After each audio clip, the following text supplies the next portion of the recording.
Aula de Ciências, professora Karine. Nossa palavra de hoje está em Salmo 121:2, que diz: Levanto os meus olhos para os montes e pergunto: de onde me vem o socorro?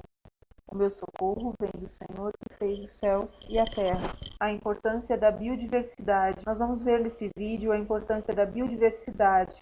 O que é de biodiversidade? O desequilíbrio dos ecossistemas, os órgãos fiscalizadores e a Carta da Terra. Biodiversidade. O termo biodiversidade ou diversidade biológica descreve a riqueza e a variedade de seres vivos no mundo natural encontrados em um ecossistema, em uma região ou no planeta. Vocês veem aqui uma imagem que representa o fundo do mar com a sua variedade de peixes, com suas cores. E aqui nós vemos um ecossistema do bioma Caatinga que nós estudamos agora há pouco, Então, cada espaço desses, ele vai ter a sua vegetação própria, a sua temperatura própria. Nós vamos ter os animais adaptados a esse ecossistema, certo? A diversidade biológica está presente em todo lugar. As plantas, por exemplo, estão na base dos ecossistemas. Vamos ver por que as plantas estão na base dos ecossistemas. Como as plantas florescem com mais intensidade nas áreas úmidas e quentes, a maior diversidade é detectada nos trópicos, como é o caso da Amazônia e a Mata Atlântica e a sua excepcional vegetação. Não se sabe quantas espécies vegetais e animais existem no mundo. As estimativas variam entre 10 a 50 milhões, mas até agora os cientistas classificaram e deram nome a somente 1,5 milhão de espécies. Entre os especialistas, o Brasil é considerado o país da megadiversidade. Aproximadamente 20% das espécies conhecidas no mundo estão aqui. Nós vamos ver nesse momento a respeito do desequilíbrio dos ecossistemas. Nós temos aqui um símbolo que é a balança, que representa o equilíbrio, quando ela está com os dois pratos no mesmo nível. E aqui nós temos um X vermelho dizendo que não está em equilíbrio. Então vamos entender o que não está em equilíbrio ou o desequilíbrio dos ecossistemas. Como exemplo, nós vamos falar de uma floresta. Em uma floresta, há muitas espécies de árvores que alimentam com suas sementes muitas espécies diferentes de pássaros, o que torna tranquila a convivência porque tem sementes para todos e maiores possibilidades de sobrevivência. Quando espécies de árvores são retiradas, gera conflito entre os pássaros pelo território, porque tem menos alimento, fazendo com que só alguns sobrevivam. Lembrando também que as aves servem de alimentos para felinos e quando não encontram alimentos, eles acabam invadindo a cidade. Aqui vocês têm uma matéria sobre a captura de uma onça-parda na cidade de Ipatinga. Vocês podem acessar depois esse link e ver a respeito da captura. Porque se os animais eles não encontram alimento nas florestas, eles acabam invadindo as cidades. E isso é um grave sinal de desequilíbrio dos ecossistemas. Outro exemplo que nós podemos dar é o crescimento de insetos transmissores de várias doenças, como a dengue e a zika, por exemplo. O aumento de escorpiões e aranhas nas cidades. Seus predadores naturais são lagartixas e sapos, e muitas vezes eles são mortos, Às vezes porque simplesmente acham esses animais feios ou por superstição. Quando esses animais são mortos, isso acaba gerando um desequilíbrio populacional, e a proliferação de doenças também. Então, nós temos que preservar as lagartixas e os sapos, porque são os predadores naturais dos insetos. Então, aqui tem mais um sinal de desequilíbrio do ecossistema.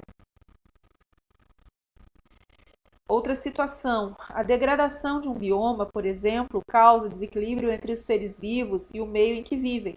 Assim, a extração de madeira, a captura de animais silvestres por causa do tráfico de animais, as queimadas, a poluição ou mesmo um desvio de um rio podem causar grandes desequilíbrios ecológicos e o planeta pede socorro.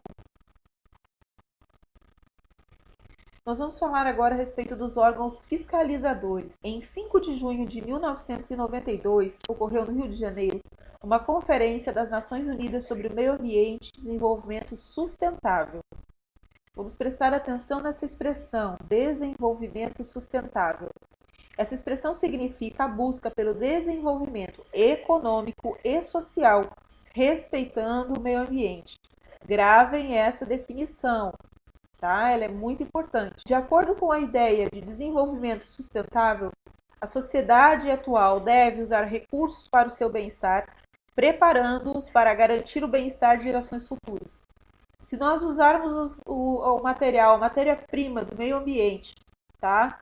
Para gerar renda, para o nosso bem-estar, nós temos que pensar no bem-estar das gerações futuras. Então, tudo que for feito, tendo como base matéria-prima do meio ambiente, deve ser feito de maneira sustentável, ou seja, com garantia ao bem-estar de gerações futuras. Atenção a isso. Desde o Rio 92, a cada 10 anos são feitos novos encontros para discutir o que já foi feito e o que ainda pode ser feito pelo desenvolvimento sustentável.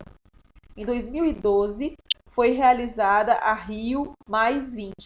Esses aqui são as logos desses dois eventos, esse da Rio 92 e essa aqui da conferência que foi realizada em 2012. Aqui nós temos a Lei de Crimes Ambientais, criada em 12 de fevereiro de 1998. A Lei de Crimes Ambientais, a Lei número 9.605, estabelece sanções penais para aqueles que praticarem atos contra a fauna e a flora. Fique ligado aí. Agora vamos conhecer os princípios da Carta da Terra, um documento que foi elaborado com princípios, com regras para cuidado e preservação do nosso planeta. E essa que nós temos aqui, que vamos ler agora, é uma adaptação que foi feita para crianças, é semelhante a que tem aí no livro de vocês. Acompanhe. Carta da Terra. Primeiro, conheça e proteja as pessoas, animais e plantas. Segundo, sempre respeite essas 3 coisas: a vida de todo e qualquer ser vivo, os direitos das pessoas, o bem-estar de todos os seres vivos. Terceiro, utilize com cuidado o que a natureza nos oferece: água, terra e ar. Quarto, mantenha limpo o lugar onde você vive. Quinto, aprenda mais sobre o lugar em que você vive. Sexto, todo mundo deve ter o que necessita para viver, não deve existir a miséria.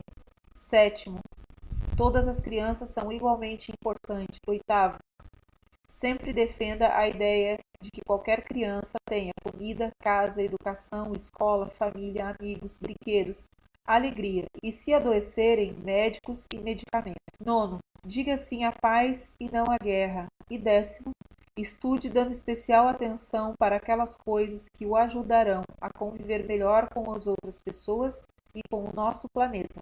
Nesse capítulo você viu que a biodiversidade é o termo que define a variedade de seres vivos do mundo natural encontrados em um ecossistema, que a Amazônia e a Mata Atlântica são a maior diversidade detectada nos trópicos com a sua excepcional vegetação.